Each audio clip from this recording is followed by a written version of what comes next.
Merry Christmas, or rather, the statistically average December 25th, which may or may not be of relevance to your time zone or belief system.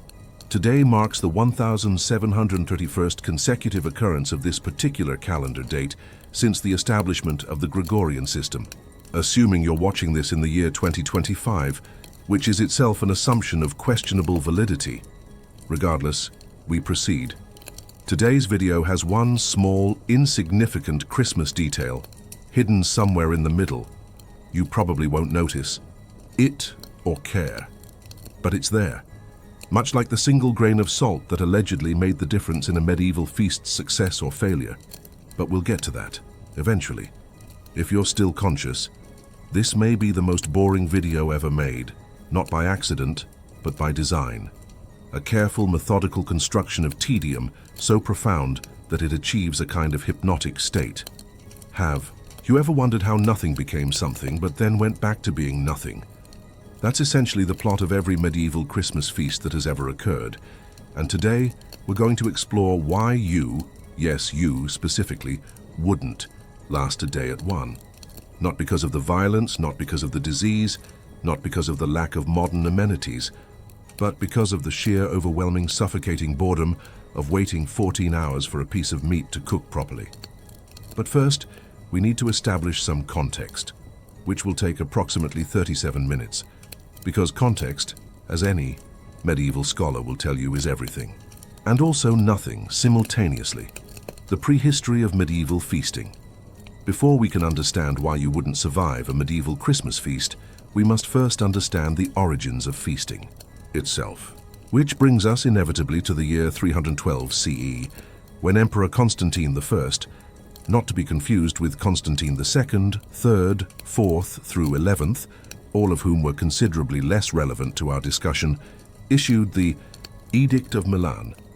The Edict of Milan, for those keeping track, had absolutely nothing to do with Christmas feasts. It dealt with religious tolerance, but it's important to mention because it established a precedent of imperial documentation that would later influence how medieval chroniclers recorded feast preparations.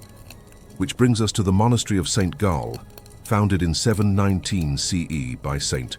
Othmar, whose name translates roughly to wealth fame in Old High German. St. Othmar was neither particularly wealthy nor famous, making his name somewhat ironic. He did, however, establish detailed record-keeping practices that preserved for posterity the exact dimensions of the monastery's kitchen hearth, 4 feet by 6 feet by 18 inches deep. These dimensions are crucial to understanding medieval cooking methods. Not because they were standard, they weren't, but because they represent the earliest documented example of what historians call arbitrary precision in culinary documentation. The practice of recording unnecessarily specific details that serve no practical purpose, but create an illusion of scholarly authority. The monastery's kitchen also featured one copper cauldron, diameter unknown, 17 wooden spoons of varying lengths, a collection of ceramic vessels that may or may not have been bowls, one extremely heavy wooden table that required 4 monks to move, a window that faced east, providing morning light that was described by Brother Adalbert as sufficient for most purposes. Brother Adalbert, incidentally, died in 743 CE from what contemporary sources describe as excessive contemplation of kitchen implements. His final words were reportedly, "The ladle understands." Modern historians interpret this as either a profound spiritual revelation or evidence of ergot poisoning from contaminated grain. This brings us to the critical year of 800 CE, when Charlemagne was crowned Holy Roman Emperor by Pope Leo III. The coronation feast held on Christmas Day established what would become known as the Carolingian standard for imperial dining. Not because it was particularly impressive, but because it was extensively documented by court scribes who had literally nothing else to do. The feast menu included roasted boar, quantity several, bread, type unspecified, quality disputed, wine, origin probably grapes, various other foodstuffs that chroniclers deemed adequate for the occasion. The most detailed record comes from a scribe named Einhard, who spent 17 pages describing the tablecloth. According to Einhard, the tablecloth was of linen, white in color, rectangular in shape, and possessed of the quality of being placed upon the table in such a manner as to cover the majority of its surface area. This level of detail was typical. Curve Carolingian documentation. They recorded everything and analyzed nothing. The evolution of Christmas feast protocol. Following Charlemagne's death in 814 CE, his empire was divided among his three sons, Lothair I, Louis the German, and Charles the Bald. This division led to what historians call the Great Feast Fragmentation, a period spanning roughly 150 years, during which different regions developed incompatible approaches to holiday dining. In the Western territories, controlled by Charles the Bald, who was not actually bald, but rather had what contemporary sources describe as hair of a brownish nature, adequate in quantity, Christmas feasts began to incorporate what scholars term performative abundance. This meant serving dishes not because they were particularly good, but because they were difficult to obtain. For example, the Christmas feast of 847 CE featured peacock stuffed with smaller birds, specifically 3 chickens, 7 pigeons, 14 sparrows, and 1 robin that had been acquired through circumstances that remain unclear. A dessert made entirely of honey and regret, wine that had been aged exactly 18 months, not because this improved the flavor, but because 18 months was considered a proper aging period for reasons that no one could adequately explain. The Eastern Territories under Louis the German took a more pragmatic approach. Their Christmas feasts featured food that was available, food that was edible, food that could be prepared without requiring the services of a full-time falcon trainer. This practical approach was considered deeply boring by contemporary standards, which is why it's perfect for our purposes. The Middle Kingdom, ruled by Lothair I, attempted to combine both approaches, resulting in what the chronicler Walafrid Strabo described as feasts of such excessive mediocrity that they achieved a kind of sublime averageness. Strabo spent the rest of his life attempting to define sublime averageness, and ultimately concluded that it could only be experienced, never explained. The standardization of boredom. By 962 CE, when Otto I was crowned Holy Roman Emperor, a standardized approach to imperial Christmas feasting had emerged. This standardization was not the result of careful planning or cultural evolution, but rather of what historians call administrative exhaustion. Court officials had simply grown tired of trying to innovate and settled on a format that was boring enough to prevent criticism, but elaborate enough to justify their employment. The standard imperial Christmas feast consisted of a preliminary ceremony lasting approximately 45 minutes, during which various minor nobles would present gifts to the emperor. These gifts were typically small objects of questionable value, such as decorative spoons or pieces of fabric that had been blessed by obscure saints. A procession to the dining hall, which took exactly 12 minutes and 37 seconds, as timed by court astronomers, using water clocks that were accurate to within several hours. The presentation of the feast, which involved a series of speeches by minor clerics who had prepared their remarks by copying passages from previous years. Speeches. The actual eating, which took between 4 and 7 hours, depending on the number of courses and the digestive capacity of the assembled nobility. Each course was announced by a herald whose sole qualification for the position was an ability to speak loudly enough to be heard over the general murmur of conversation. The heralds were required to memorize a specific formula for each announcement. Behold name of dish, prepared in the manner of vague historical reference, seasoned with list of available spices, presented for the pleasure of title of highest-ranking person present in celebration of current holiday or feast day. May it nourish generic blessing. This formula was designed to be impressive enough to maintain dignity, while being boring enough to prevent excessive enthusiasm. It achieved both goals with remarkable efficiency. The science of medieval boredom. But let's pause here for a moment. We've been discussing the historical development of medieval Christmas feasts, but we haven't addressed the fundamental question, what makes something boring? This question was first systematically investigated by the 11th century monk, Brother Dunstan of Glastonbury, who spent 17 years conducting what he called experiments in tedium. Brother Dunstan's methodology was rigorous. He would gather groups of fellow monks and subject them to increasingly mundane activities while carefully observing their responses. His findings, recorded in a manuscript titled De Taedio, on tedium, established what modern psychologists recognize as the fundamental principles of boredom. Repetition without variation creates mental fatigue. Excessive detail about irrelevant subjects induces cognitive overload. The promise of future interest, repeatedly deferred, maintains attention while preventing satisfaction. Narratives that circle back on themselves create a hypnotic effect.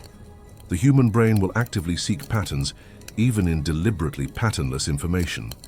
Brother Dunstan tested these principles by having monks perform tasks such as counting grains of wheat, up to 100,000 grains per session, memorizing the names of obscure saints in alphabetical order, copying manuscripts that consisted entirely of the letter A repeated for hundreds of pages, listening to sermons about the theological significance of various types of wood, participating in feast simulations, where they would sit at a table for hours without food while discussing hypothetical menu items. The feast simulations were particularly relevant to our discussion. Brother Dunstan discovered that the anticipation of food, combined with detailed discussions of its preparation, could maintain attention for extraordinarily long periods while producing minimal actual satisfaction. Participants would remain engaged with conversations about, for example, the proper method for roasting a pig, even when no pig was present and none was expected to arrive. This phenomenon, which Brother Dunstan termed gustatory fantasia, explains why medieval Christmas feasts were structured around extensive pre-meal discussions of the upcoming courses. The anticipation was more compelling than the actual food. The architecture of medieval tedium.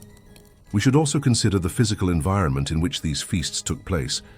Medieval great halls were designed according to principles that modern architects would recognize as anti-comfort theory. The idea that minor physical discomfort enhances psychological endurance. Take, for example, the Great Hall of Reginald de Grey, 3rd Baron Grey de Ruthin, completed in 1301. The hall measured exactly 63 feet in length, 27 feet in width, and 32 feet in height. These dimensions were not chosen for aesthetic or practical reasons, but because they created acoustic properties that made conversation simultaneously audible and incomprehensible.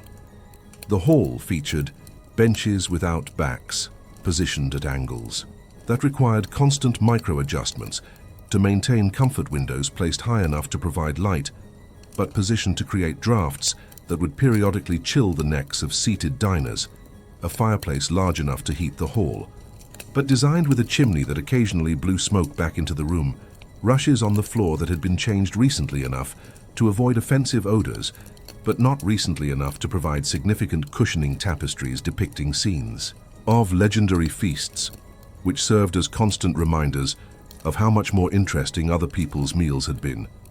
The seating arrangement followed the hierarchy of graduated discomfort principle. The most important guest sat closest to the fire and therefore experienced the most dramatic temperature variations as the fire was periodically stoked. Lesser nobles sat in the middle distance, where they could see everything clearly but hear conversations as an indistinct murmur. The least important attendees sat near the doors, where they enjoyed consistent temperatures but missed most of the evening's events. This arrangement ensured that no one was completely comfortable, but everyone felt they might become more comfortable if they could somehow improve their position. The resulting psychological tension maintained attention throughout meals that could last 6 to 8 hours. The psychology of medieval menu planning. Medieval feast planning was governed by principles that seem bizarre to modern diners, but make perfect sense when viewed through the lens of engineered tedium.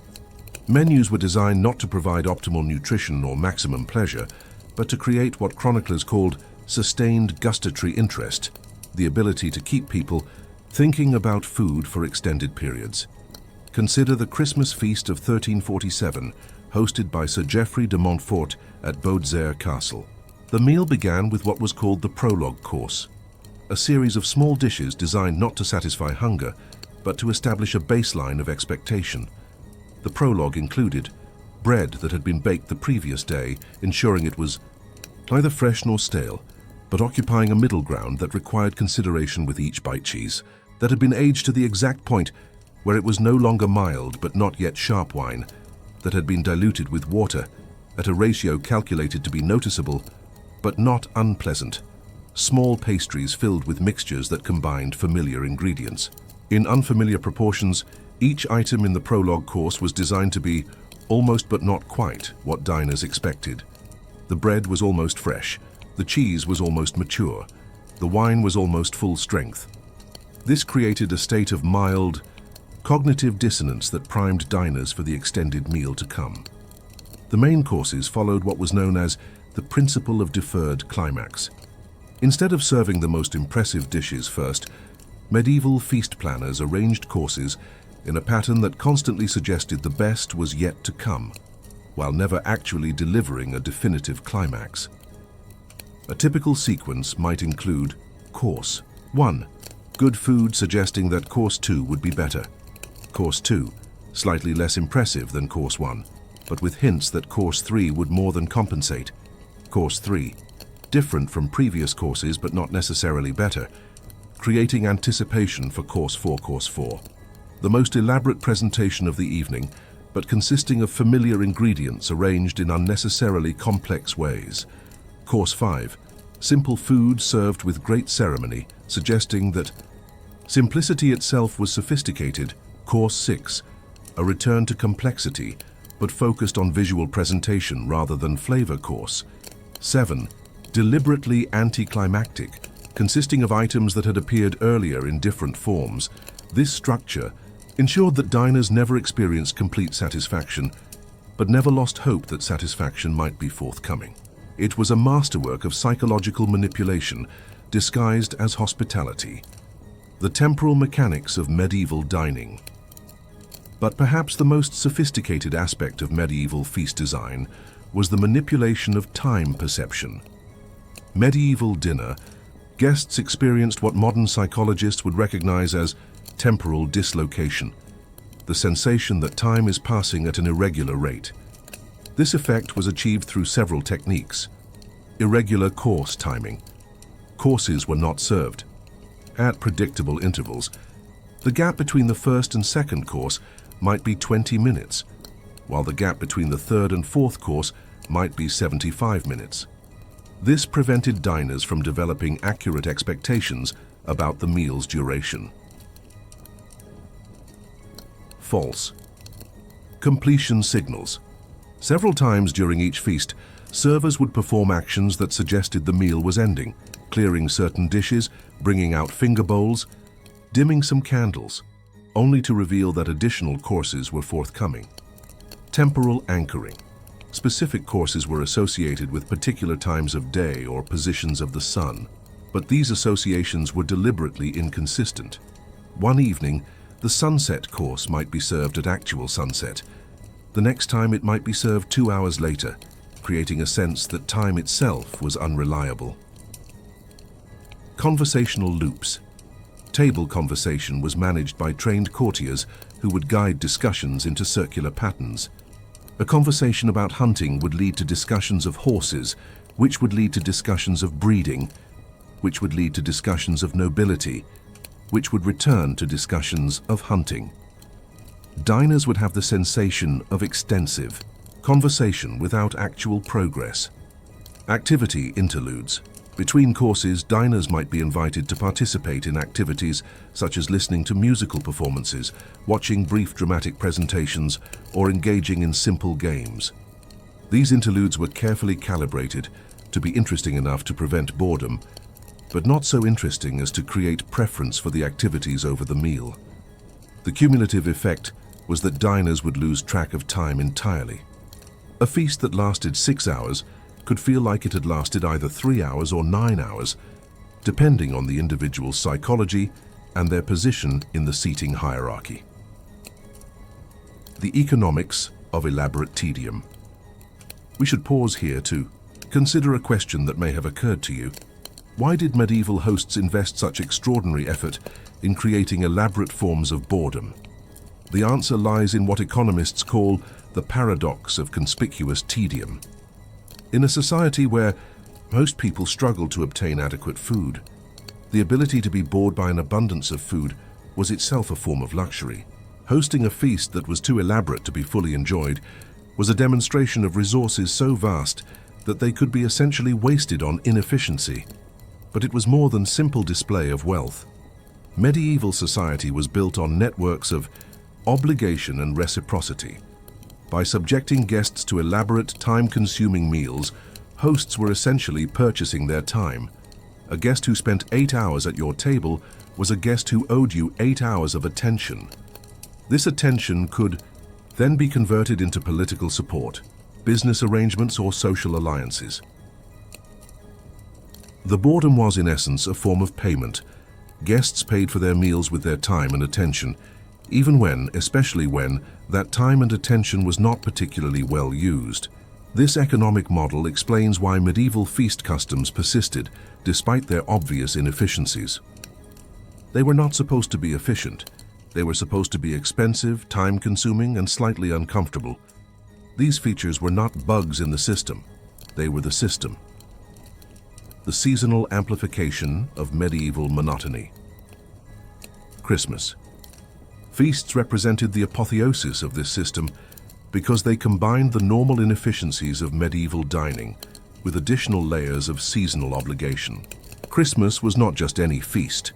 It was a feast that demonstrated the host's commitment to Christian charity, their understanding of liturgical significance, and their ability to provide abundance during the most difficult season of the year.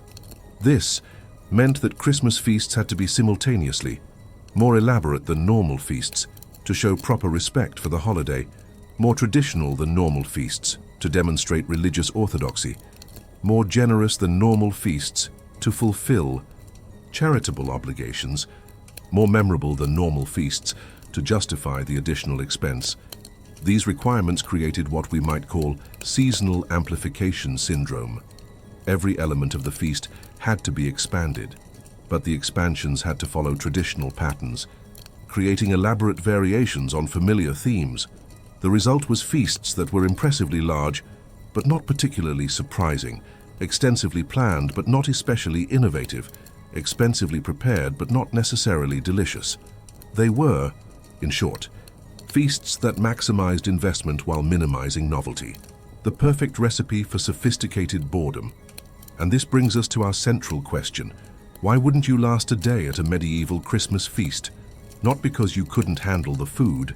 Medieval Christmas feasts featured the best available ingredients prepared by skilled cooks. Not because you couldn't handle the social requirements.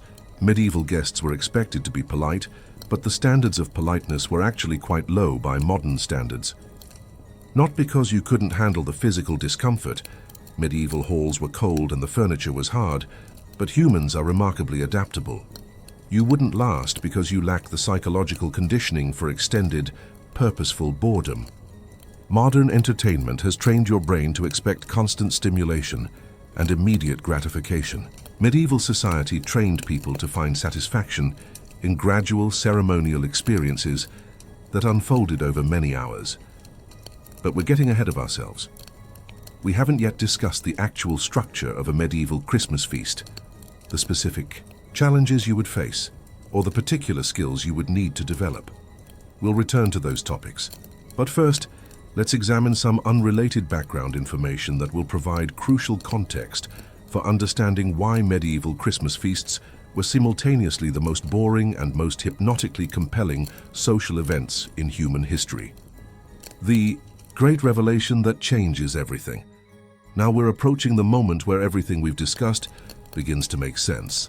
The seemingly random details about Brother Dunstan's experiments, the precise measurements of medieval great halls, the complex economics of conspicuous tedium, all of these elements are about to converge in a way that will fundamentally alter your understanding of medieval Christmas feasts. But first, we need to establish one crucial piece of background information. In the winter of 1389, a minor noble named Sir Roderick de Beaumont hosted what chronicles describe as the most perfectly average Christmas feast in recorded history. This feast, held at Beaumont's modest castle in what is now the English county of Hertfordshire, lasted exactly 6 hours and 23 minutes. It featured 7 courses, 37 guests, and a total of 54 individual dishes. None of this sounds particularly remarkable. Medieval Christmas feasts often lasted 6 to 8 hours, commonly featured between 5 and 9 courses, typically hosted 20 to 50 guests, and routinely included 40 to 60 dishes.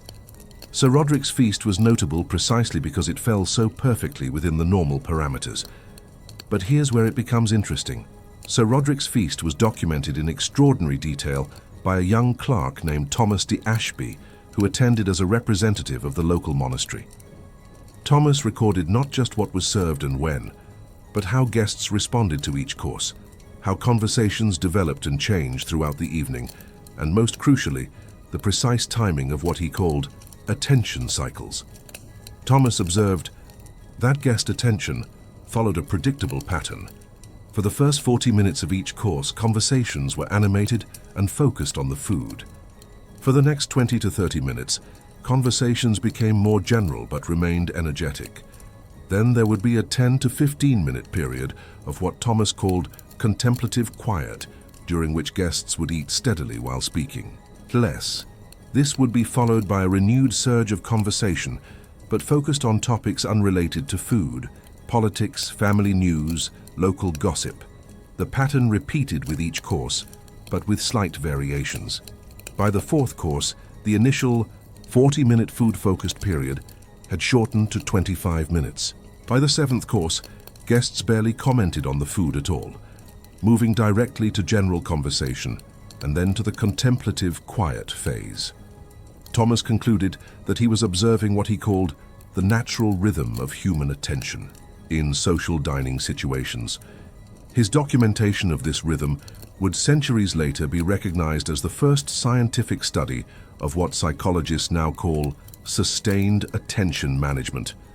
But Thomas made one additional observation that would prove to be crucial to understanding medieval feast psychology.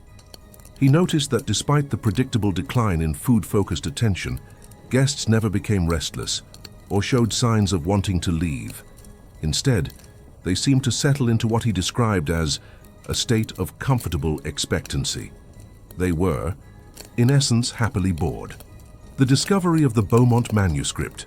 Thomas de Ashby's observations might have remained a historical curiosity, except for a discovery made in 1847 by Victorian antiquarian Sir Charles Pemberton.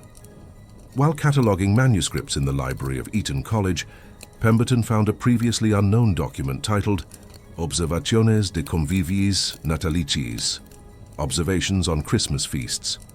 The manuscript contained not only Thomas de Ashby's detailed account of Sir Roderick de Beaumont's feast, but also similar accounts of 14 other Christmas feasts attended by Thomas over a period of 7 years.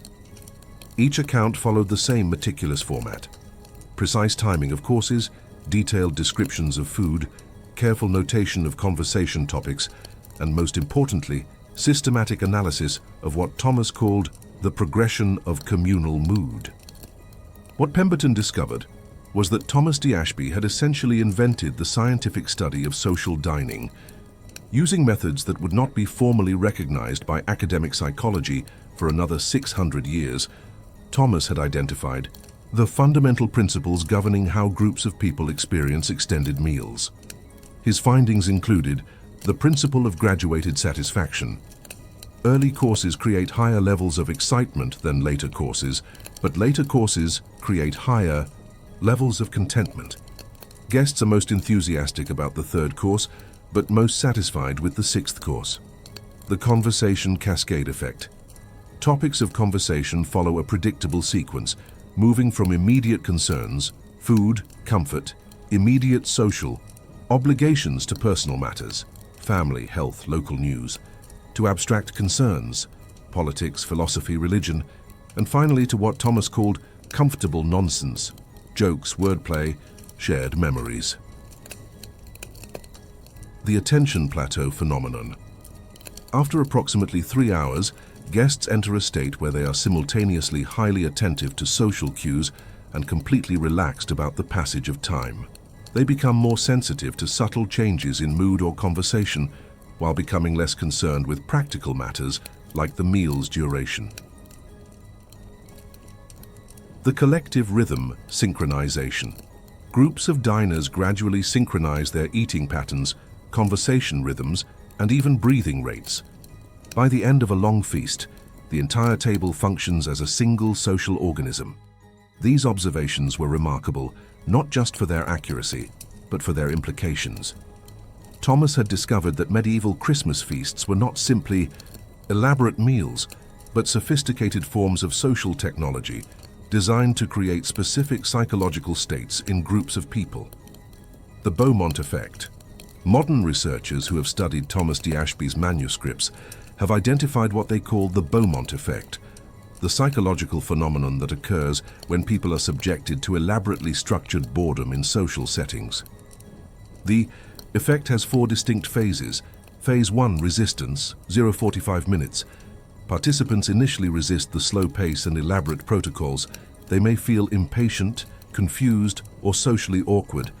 Their attention is focused on trying to understand and comply with unfamiliar social rules. Phase 2, adaptation, 45 or 120 minutes. Participants begin to understand and accept the meal's rhythm. Their impatience fades and is replaced by curiosity about what will happen next. They start to find pleasure in small details they would normally ignore. Phase 3, synchronization, 120-240 minutes.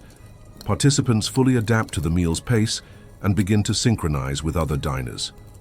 Individual anxieties fade and are replaced by a sense of group membership. Time perception becomes fluid and flexible.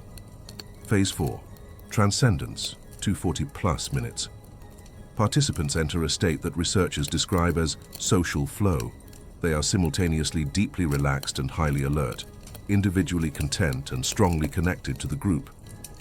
The meal becomes a form of group meditation. The Beaumont effect explains why medieval Christmas feasts could last 6 to 8 hours without guests becoming restless. The extended duration was not a bug in the system, it was the system. The feast was designed to guide participants through all 4 phases of the effect, creating a shared psychological experience that strengthened social bonds and created lasting memories. The modern impossibility. And this brings us to why you wouldn't last a day at a medieval Christmas feast. It's not that you lack the physical stamina for a 6-hour meal.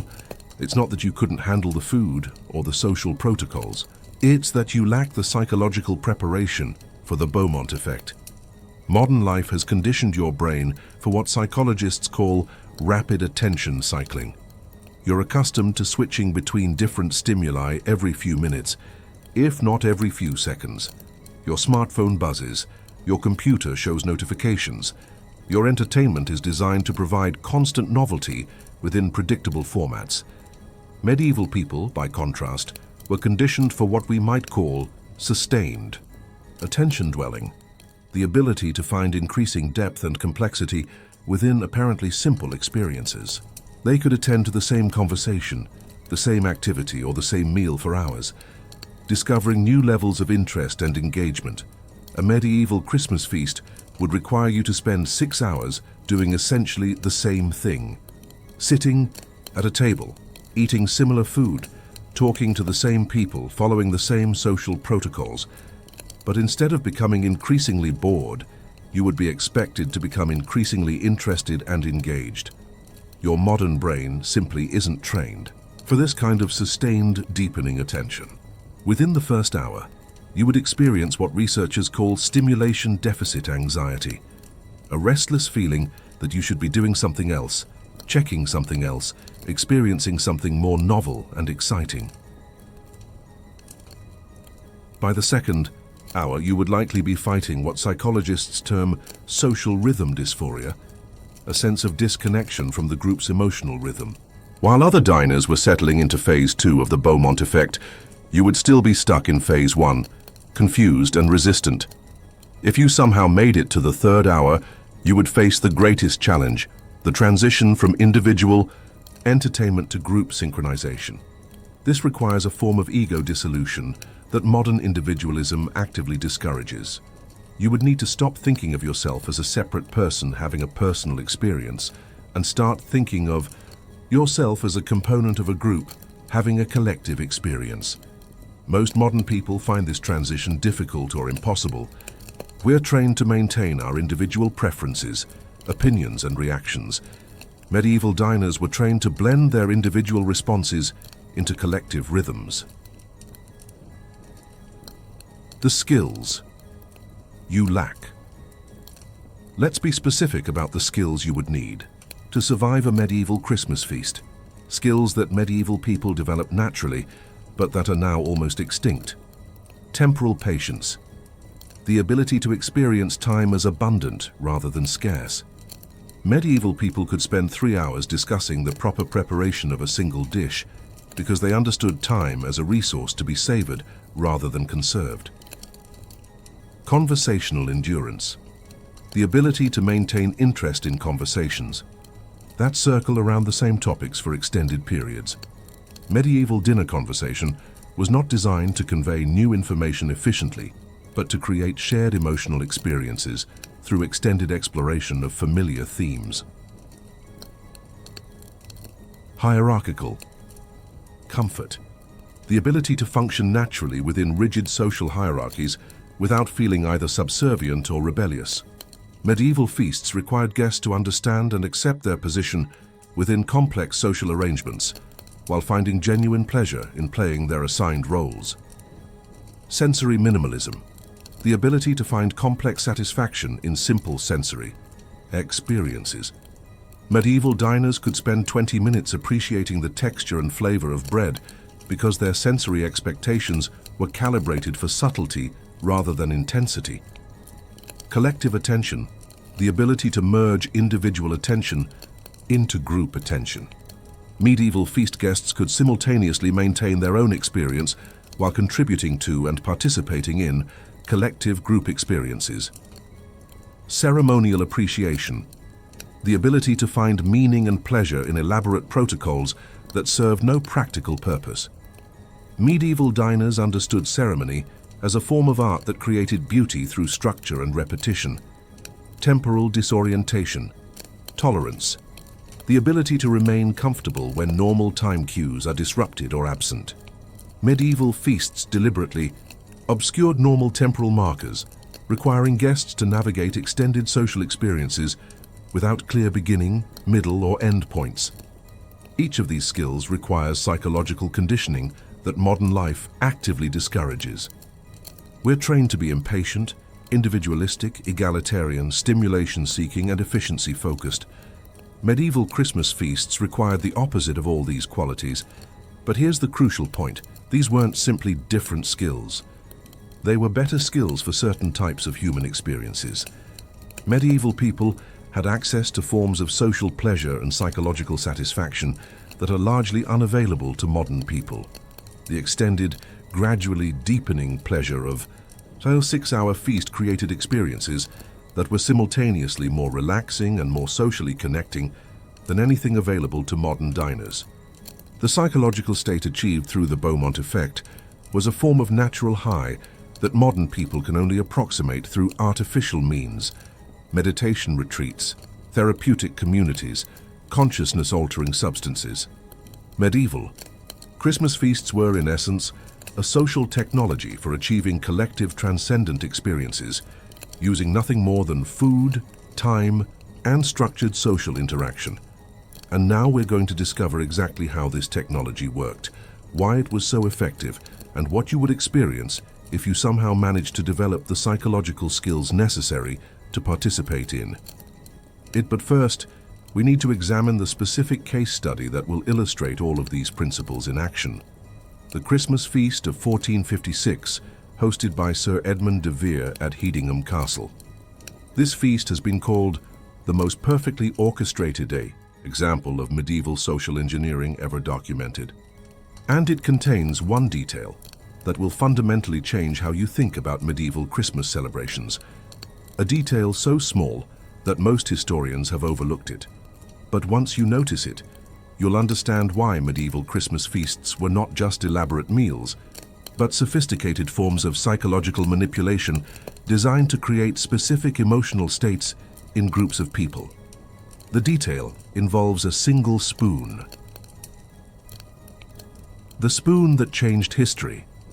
The Christmas feast of 1456 at Hedingham Castle was documented by three separate chroniclers: Master Geoffrey de Ashwell, the castle's official record keeper; Brother Martin of Canterbury, representing the ecclesiastical authorities; and, most unusually, Marguerite de Beaufort, a French noblewoman who was visiting England as part of a diplomatic mission.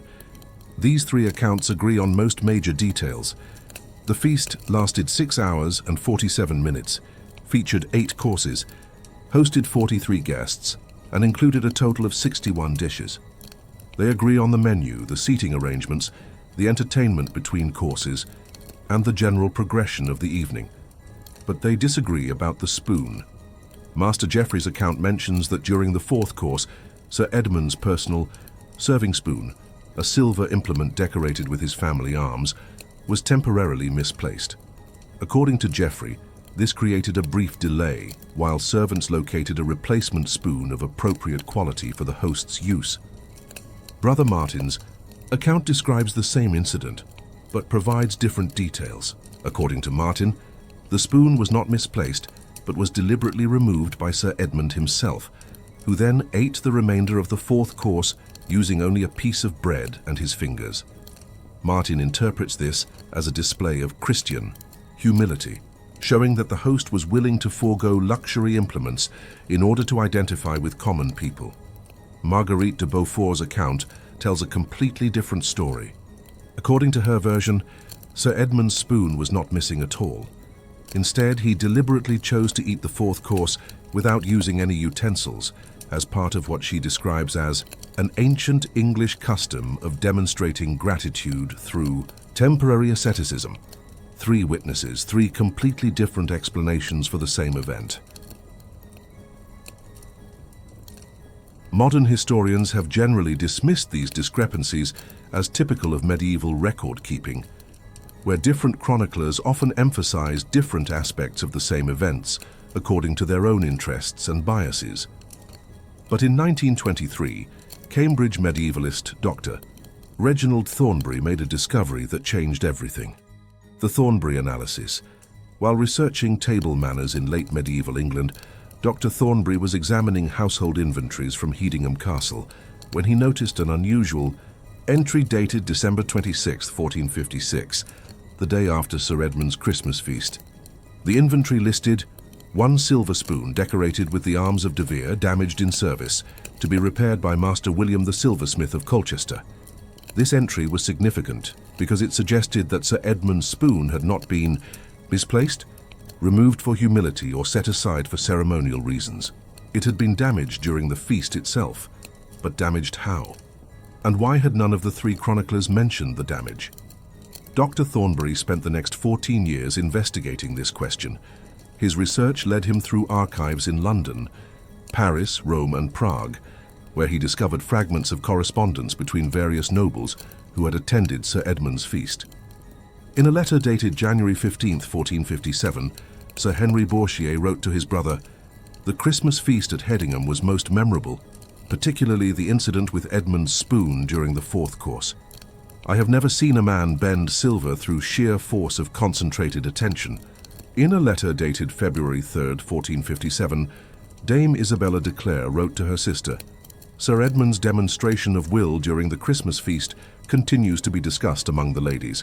To think that he could alter the shape of metal simply by focusing his thoughts upon it while eating.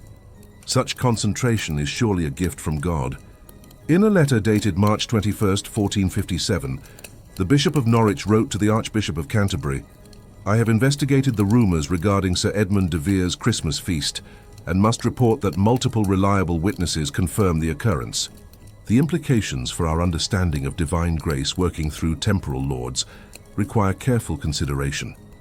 Dr. Thornbury had discovered that Sir Edmund de Vere had apparently bent his silver spoon through mental concentration during the 4th course of his Christmas feast, and that this event was widely discussed among the nobility for months afterward. But how was this possible? And why had the three primary chroniclers either ignored or misrepresented what was clearly the most remarkable event of the evening? The theory of deliberate misdirection.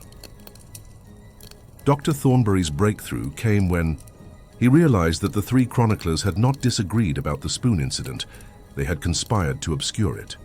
Medieval chroniclers had an obligation to record significant events accurately, but they also had an obligation to protect their patrons from potentially dangerous interpretations of those events. In 1456, displaying supernatural abilities could be interpreted as either divine blessing or demonic influence, depending on the political climate and the observer's loyalties. Sir Edmund de Vere was a powerful nobleman, but he was not powerful enough to risk accusations of witchcraft or heretical practices. If word spread that he could bend metal through mental concentration, his enemies could use this information to challenge his legitimacy or even his Christianity. So the three chroniclers had agreed to record the event in ways that provided plausible alternative explanations, while preserving enough details that future researchers could reconstruct what had actually happened. Master Geoffrey's version, the E.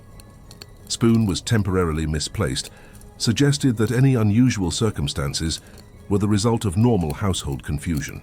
Brother Martin's version, Sir Edmund chose to eat without the spoon as a display of humility, reframed the event as conventional Christian piety.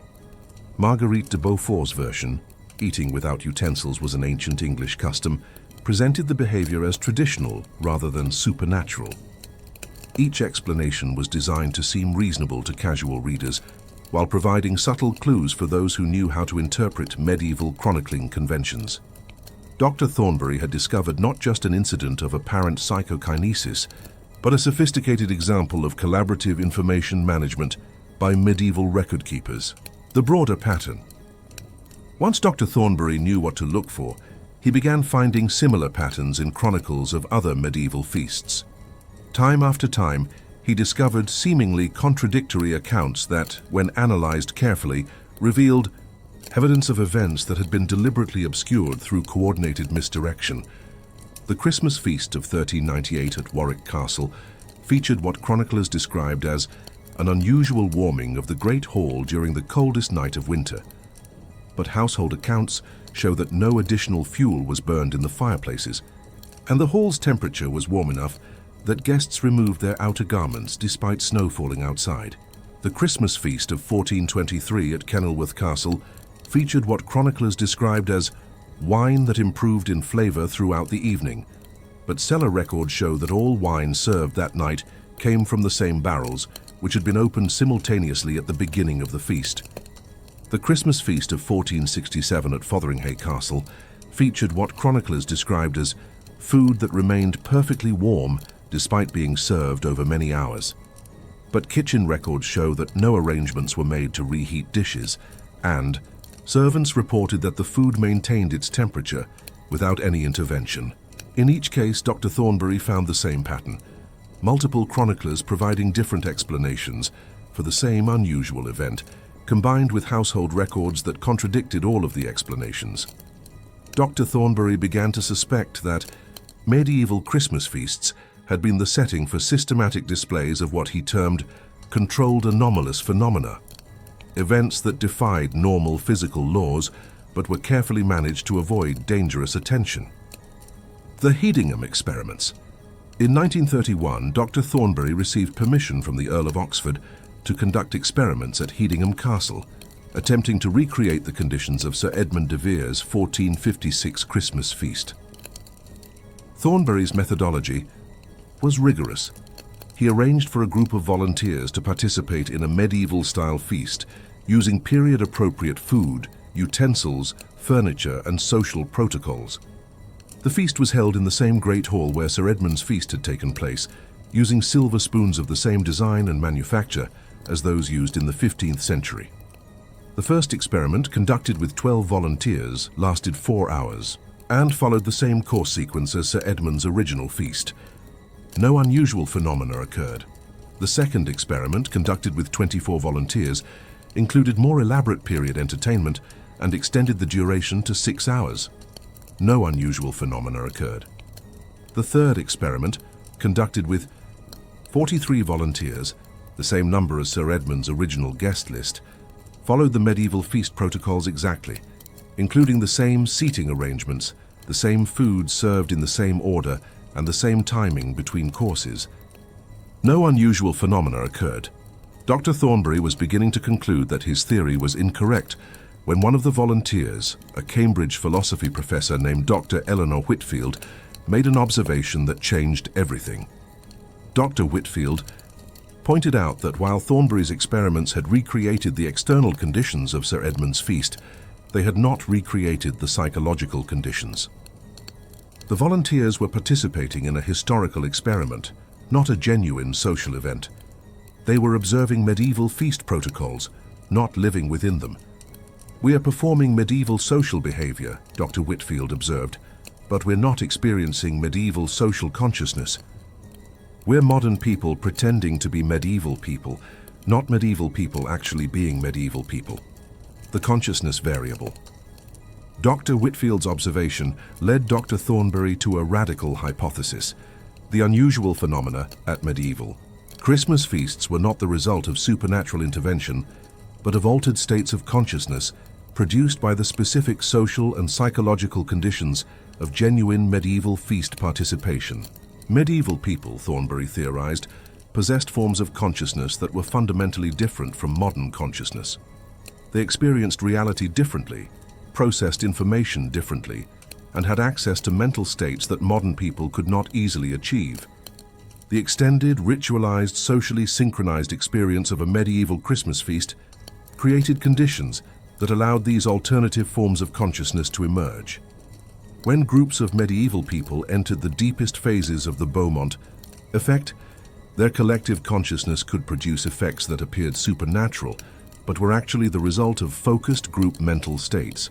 Modern people, with their individualistic, analytical, stimulus-seeking forms of consciousness, could not access these states even when placed in identical external conditions. To test this theory, Dr. Thornbury designed a fourth experiment using what he called consciousness conditioning.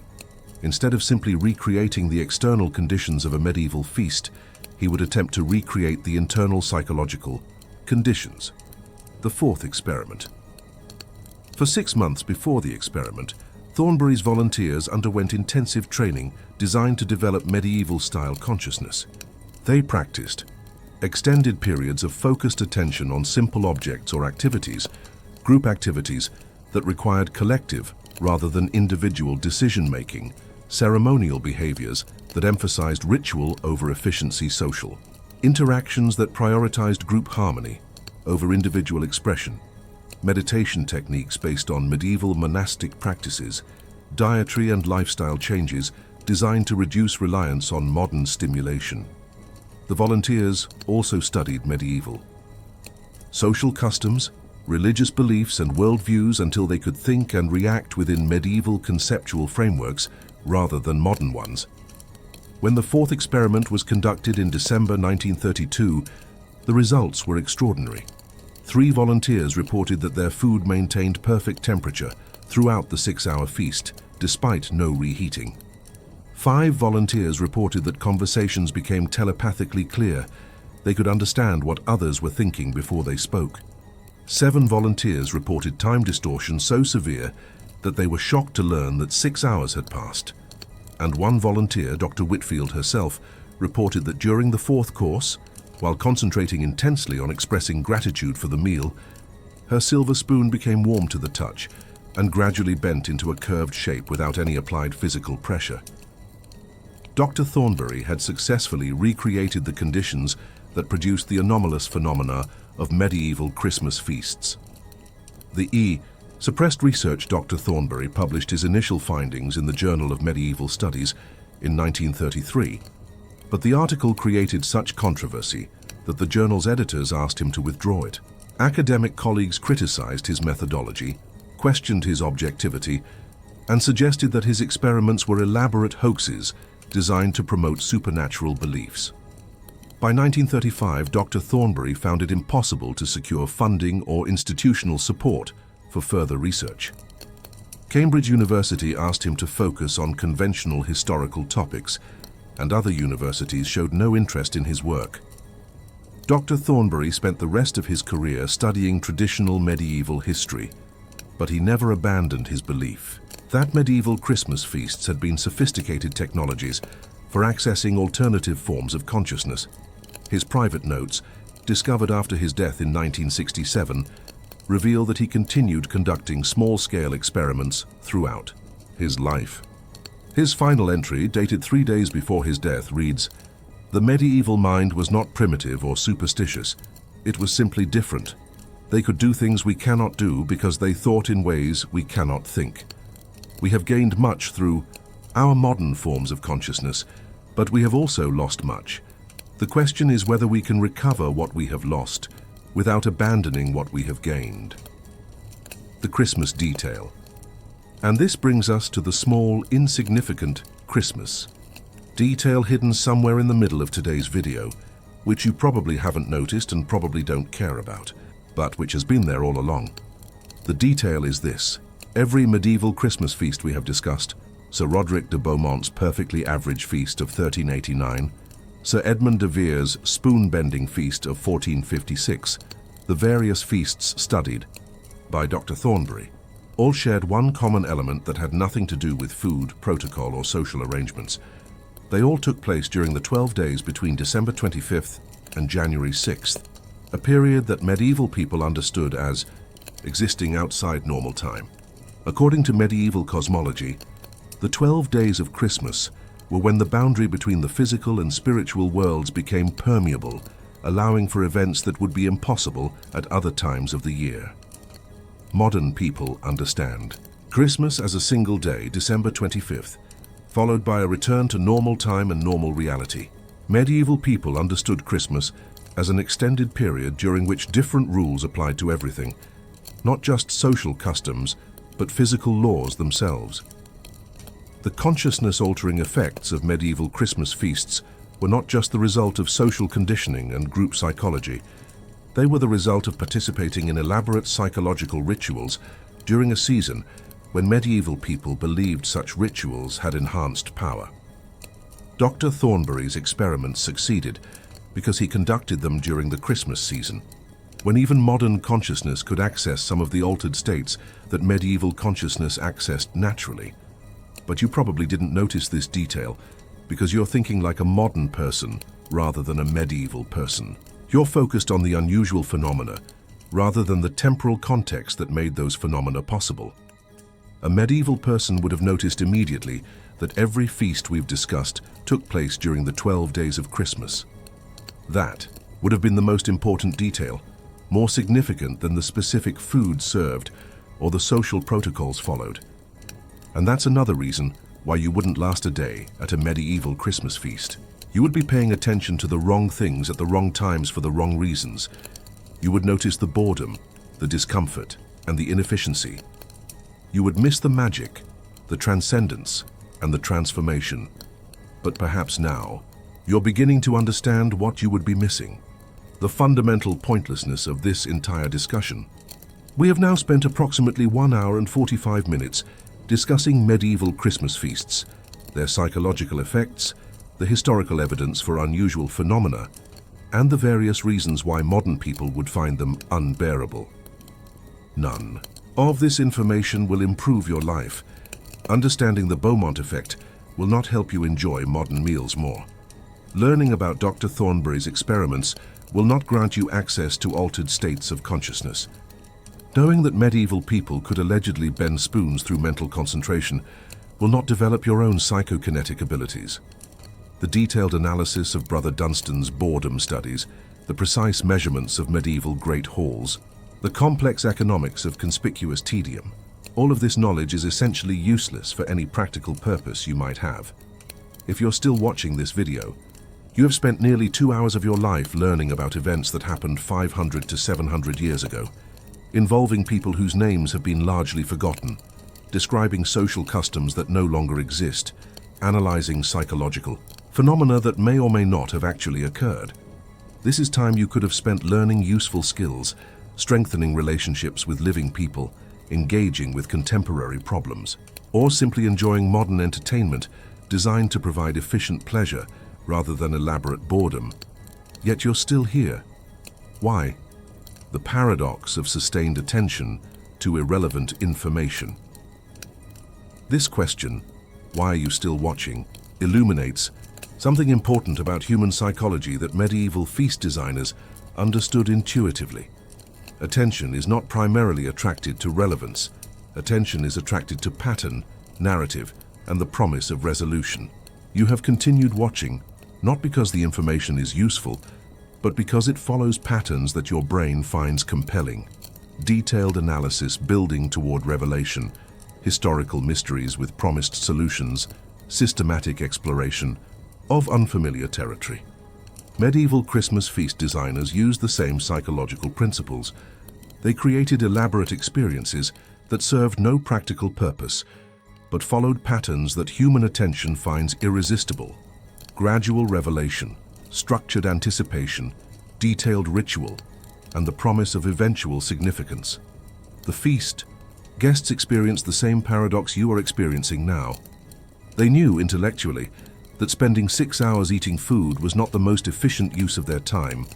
They knew that the elaborate protocols served no practical purpose.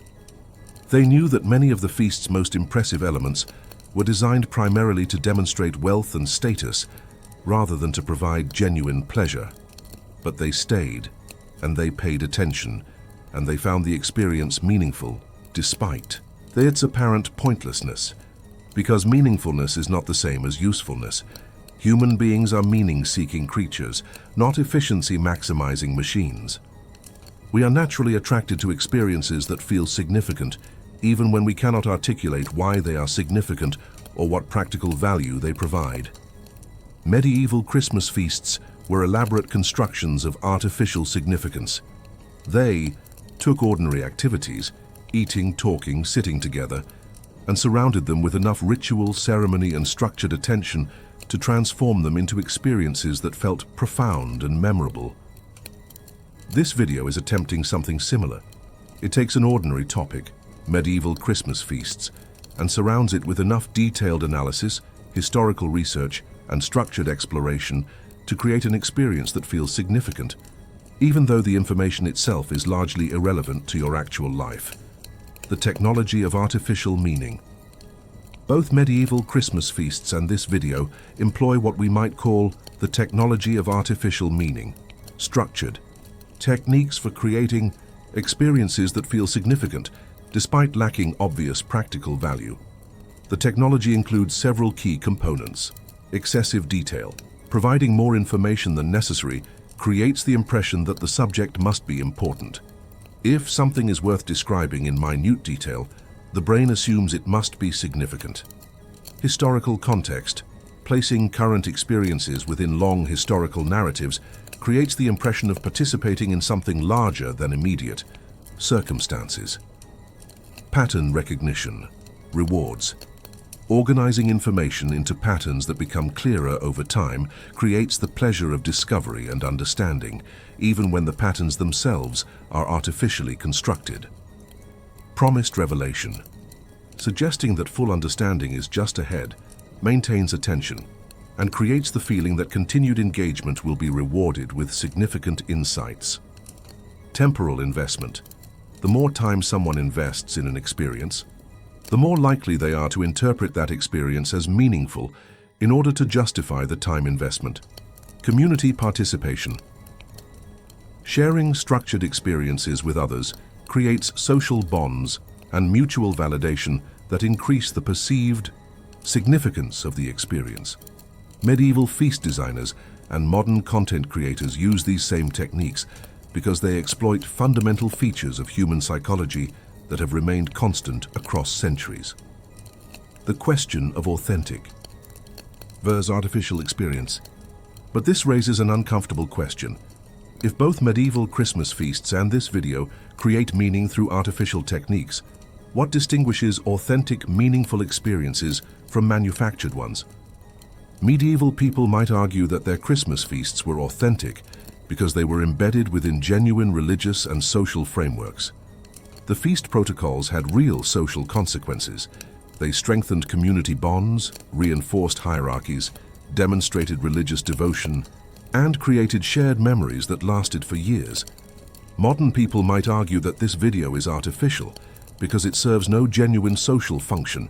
It's designed primarily to generate views, advertising revenue, and engagement metrics rather than to create lasting community bonds or facilitate genuine spiritual experiences.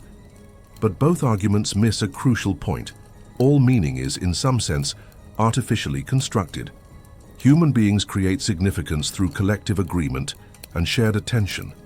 Nothing is inherently meaningful.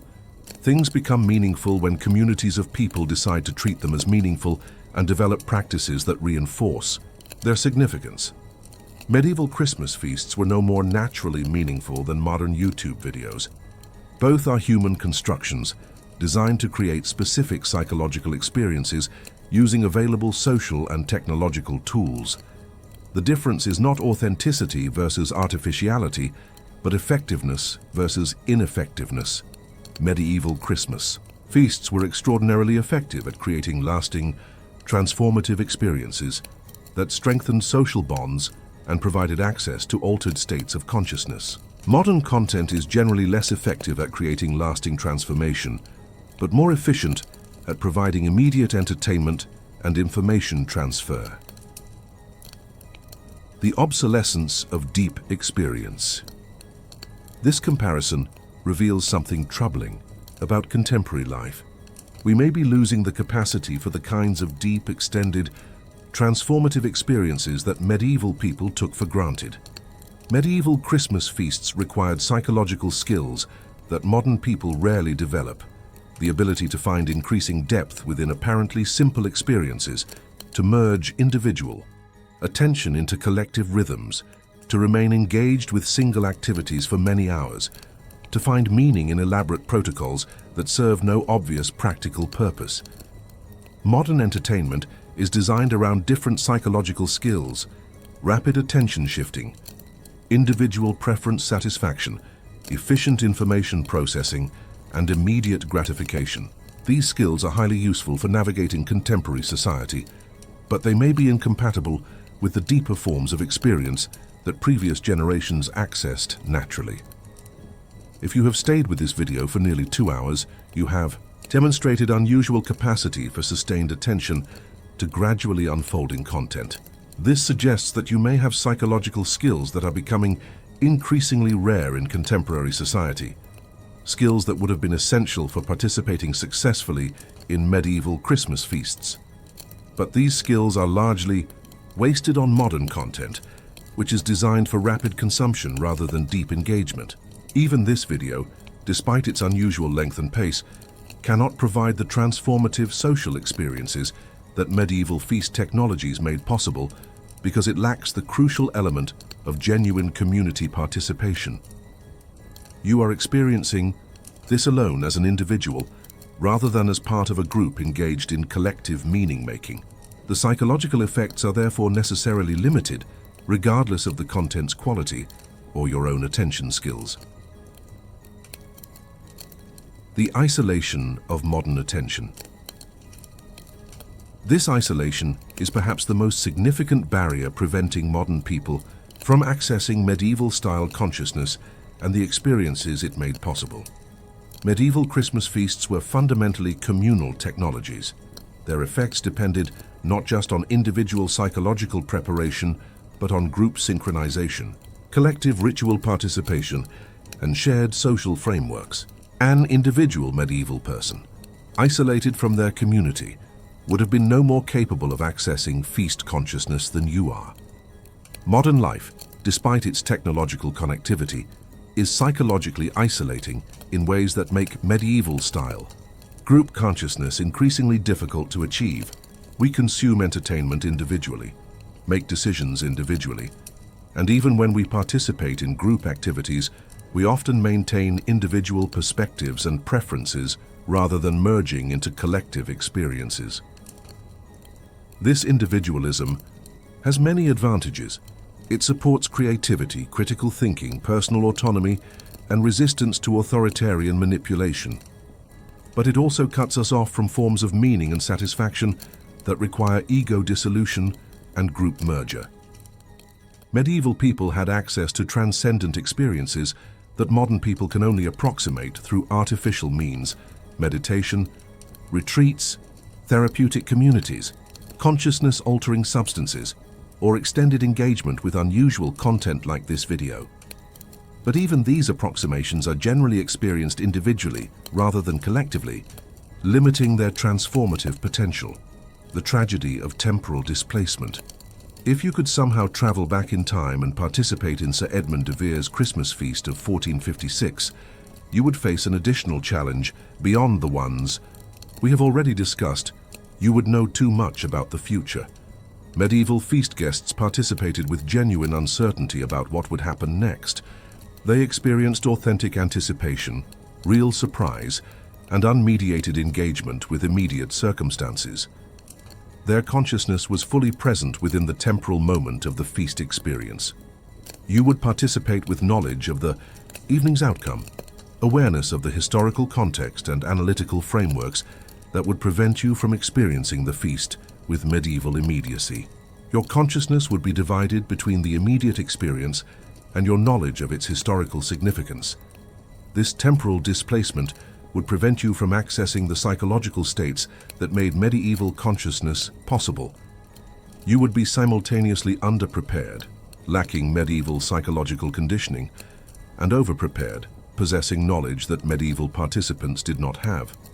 Even if you could somehow develop the necessary attention skills, social, comfort, and group synchronization abilities, your temporal perspective would remain fundamentally different from that of authentic medieval participants. You would be a time traveler pretending to be a medieval person, not a medieval person actually being a medieval person, and this pretense would prevent you from experiencing the genuine transformation that medieval Christmas feasts made possible. The approaching end. We are now approaching the conclusion of this extended exploration of medieval Christmas feasts and their psychological effects. You have invested approximately 1 hour and 55 minutes in learning about historical events that have no practical relevance to your contemporary life. If you have stayed with this exploration to this point, you have demonstrated remarkable psychological endurance. You have essentially participated in a modern approximation of the attention training that medieval people underwent naturally as part of their social conditioning. But unlike medieval feast guests, who concluded their experiences with genuine transformation and strengthened social bonds, you will conclude this experience essentially alone, with information that you cannot easily apply to your actual circumstances. The knowledge you have gained about medieval consciousness, the Beaumont effect, Dr. Thornberry's experiments, and the technology of artificial meaning-making will likely remain intellectual curiosities rather than practical tools for improving your life or strengthening your relationships. In 5 minutes, this video will end, and you will return to contemporary reality with its rapid attention cycling, individual entertainment consumption, and efficient information processing. The unusual psychological state you may have achieved through sustained engagement with gradually unfolding content will dissipate within hours, leaving only memories of a strange interlude in your normal media consumption patterns.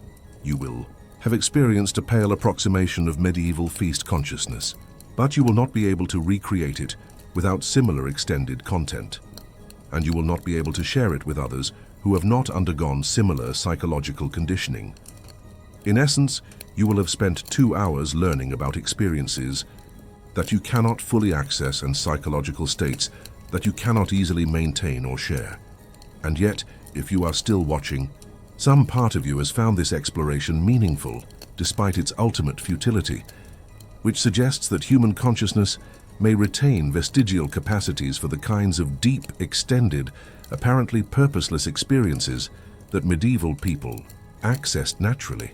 But we'll address that possibility in our conclusion, along with the final revelation about the single object that has survived every chapter of this exploration, and the answer to the question that has been implicit throughout this entire discussion: what, if anything, does any of this actually mean? The object that survived. Throughout this exploration, one object has appeared in every major section: connecting the monastery of St. Gall to Sir Edmund de Vere's feast, from Brother Dunstan's experiments to Dr. Thornbury's research. From medieval consciousness to modern attention, the object is a spoon. Not any particular spoon, but the concept of the spoon itself, the simple tool that transforms eating from a purely functional activity into a structured, ceremonial experience. Medieval. Christmas feasts were elaborate constructions built around the basic human activity of eating. But eating, when done with proper tools, proper timing, proper company, and proper attention, becomes something more than mere nutrition. It becomes a technology for creating shared experiences, altered consciousness, and artificial meaning. The spoon, this simple piece of shaped metal, is what allows eating to become feast. It slows down the process, requires attention to technique, creates opportunities for ceremony, and transforms a basic survival activity into an aesthetic experience. When Sir Edmund de Vere bent his silver spoon through mental concentration during the fourth course of his Christmas feast, he was not simply demonstrating psychokinetic abilities. He was illustrating the fundamental principle that consciousness and matter interact through the medium of structured attention applied to simple tools. The spoon was both the instrument and the symbol of medieval feast consciousness.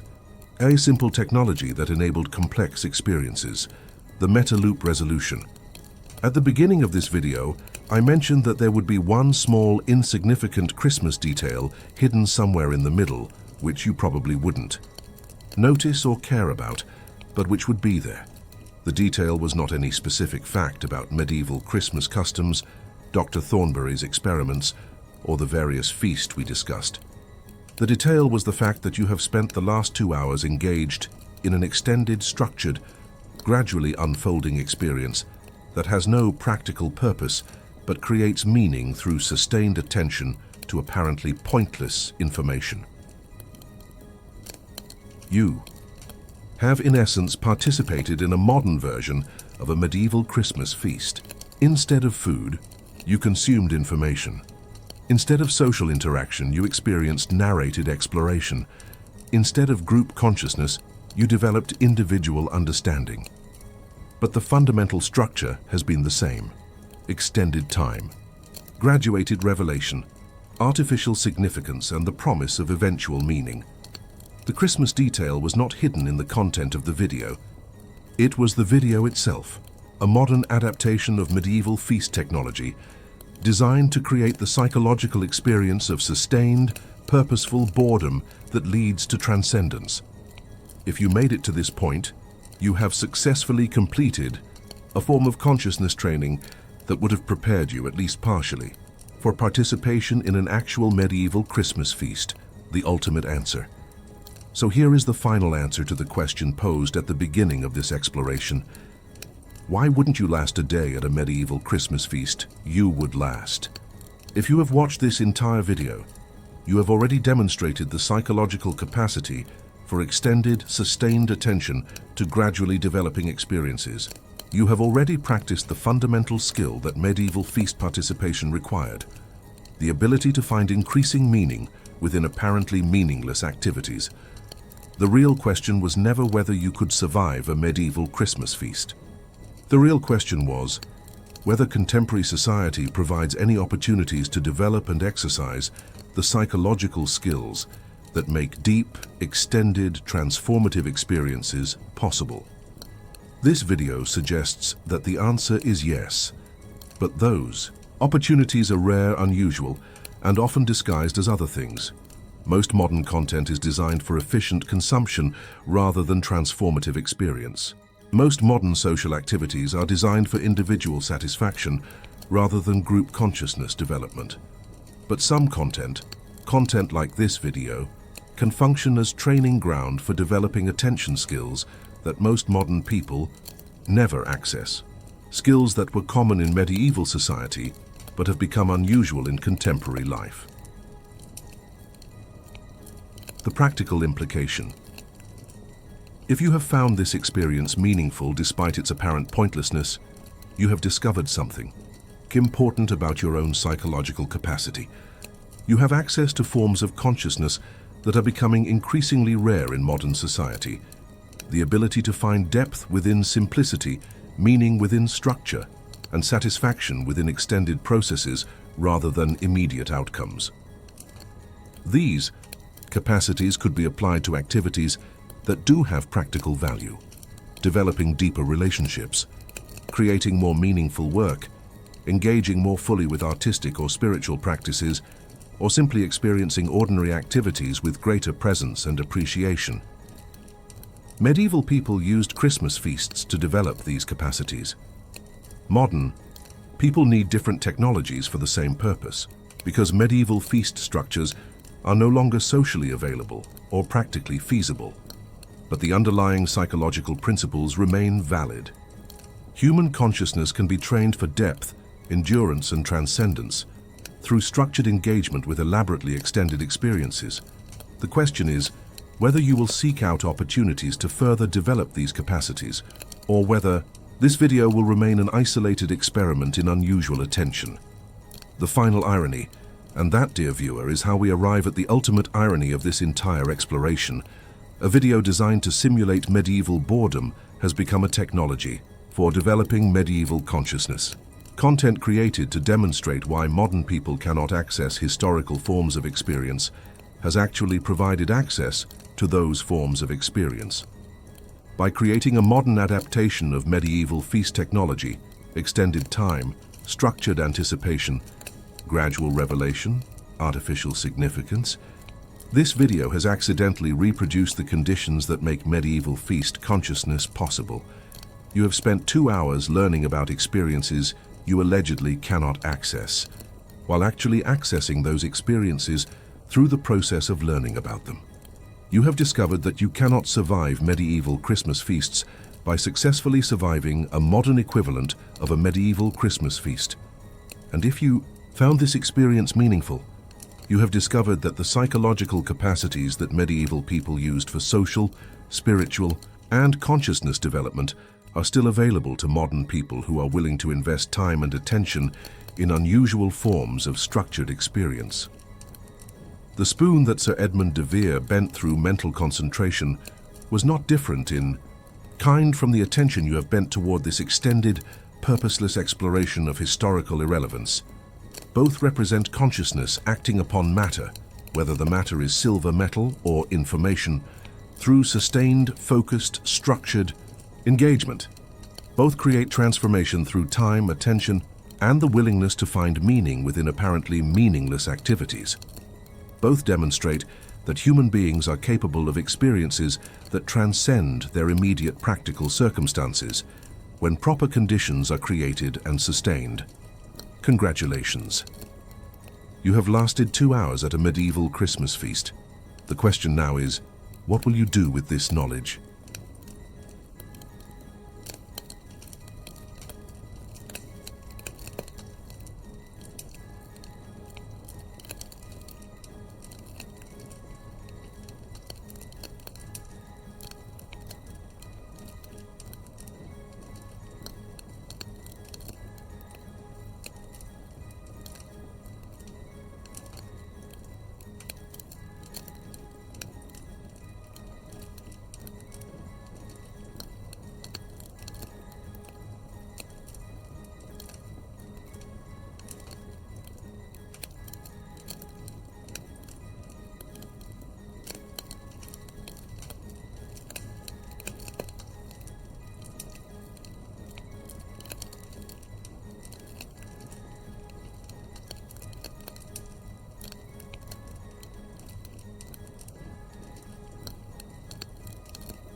Christmas.